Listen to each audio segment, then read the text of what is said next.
Here's some more stuff. And of course, this is all done in the same day, obviously, because I'm wearing the same shirt. I just wanted to make a note of that. All right, so we're back.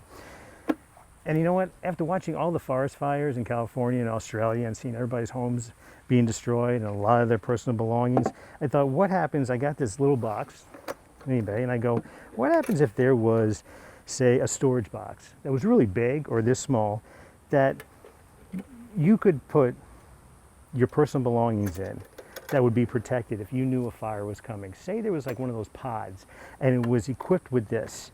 So this right here is a Aerogel that we showed being burnt.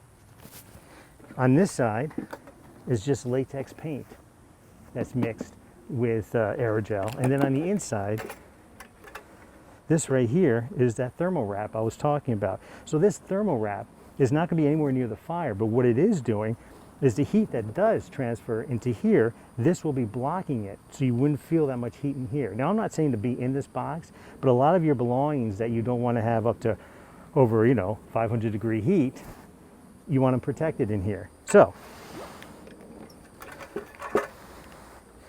we're going to show this temperature here, 87. We'll show this temperature here, 91. It's been out in the sun. What I'm going to do is I'm going to take this meat thermometer, and I have it for well done, as you know, and take this. I'm going to put this thermometer in there, close it up tight. Now, you're going to see some fire. That is the water-based binder that I have on there. Normally you wouldn't use a water-based binder, you use a high heat. Let's see what the temperature is inside there.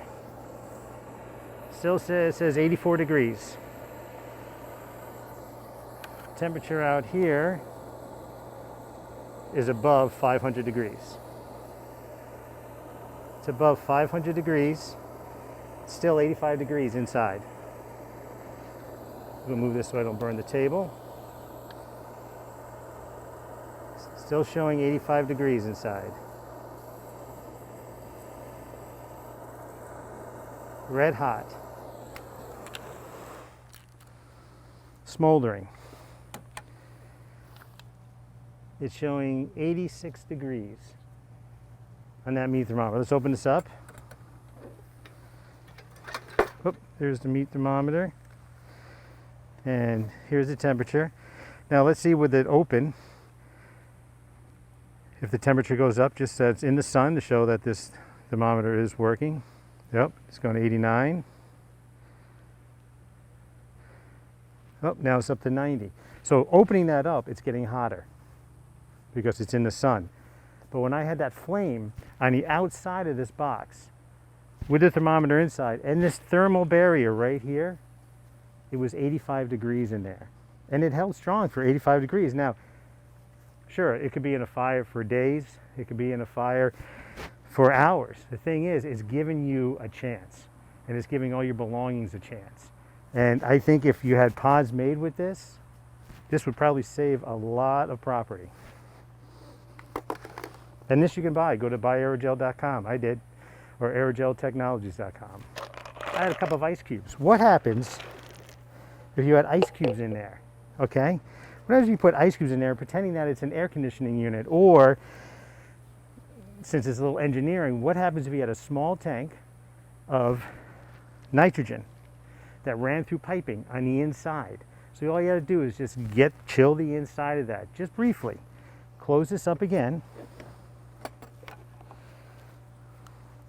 We'll put this down. Temperature's going down. It's 86, 84. The ice cube's in there.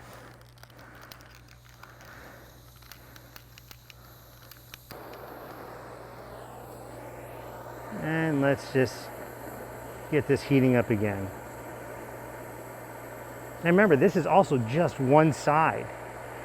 Normally, this would be all sides, but even the fact that I'm heating this and it's not going from the metal to the metal that's not protected, especially on top.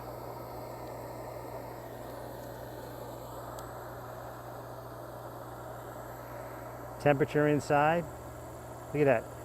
Look at that, just blaring. And it's even, look at that, on top. But I also have a thermal barrier on top on the inside. Say, like I said before, if it was on your roof. Put that out. 78 degrees in there. It's getting colder in there. Watch if I do the metal. I'll just heat the top metal. Remember, there's that thermal barrier inside, that thin layer of the white thermal barrier. Right now I'm heating the outside of this metal, pure metal. Still keeping that barrier. Now I wouldn't count on that for a long time, but that's just showing how it's keeping that heat from transferring into the box.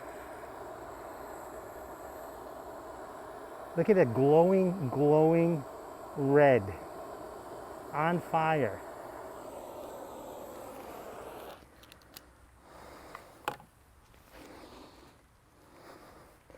"74 degrees. This is 102 degrees. 102 degrees. This was, I was putting the flame on top of that. 76 degrees inside. Mainly it's going up in 77 because I opened up the box. I'm actually letting cold air out. Take a look at the ice cubes during all that. These ice cubes are so good. Can you imagine if there was air conditioning in there? Of course you would have to do with the nitrogen or some other cold compressed air because you don't have an air conditioning unit on the outside where the flames are. But think about that, a cold box in the middle of a fire. Be protected. And on top of that, this little barrier right here, that was right here, this was 105 degrees on top of that. Think of the hot Florida or desert sun, and this was in your roof or underneath your shingles. How much protection you would be getting from that heat. You'd be saving a lot of money. And a great part about this insulation, this thermal wrap that I was telling you about, it's waterproof. Dry.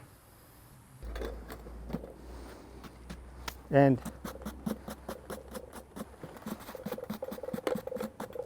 all that's coming off of there, that's just the binder that I mixed with it in order to hold that blanket that we tested before onto that metal. That's it. Just a water-based binder is holding that on there. It didn't even melt or come off. That's on the other side of this. It's basically glue. But it didn't come off with all that heat because of this blanket. Okay, that I think was really cool.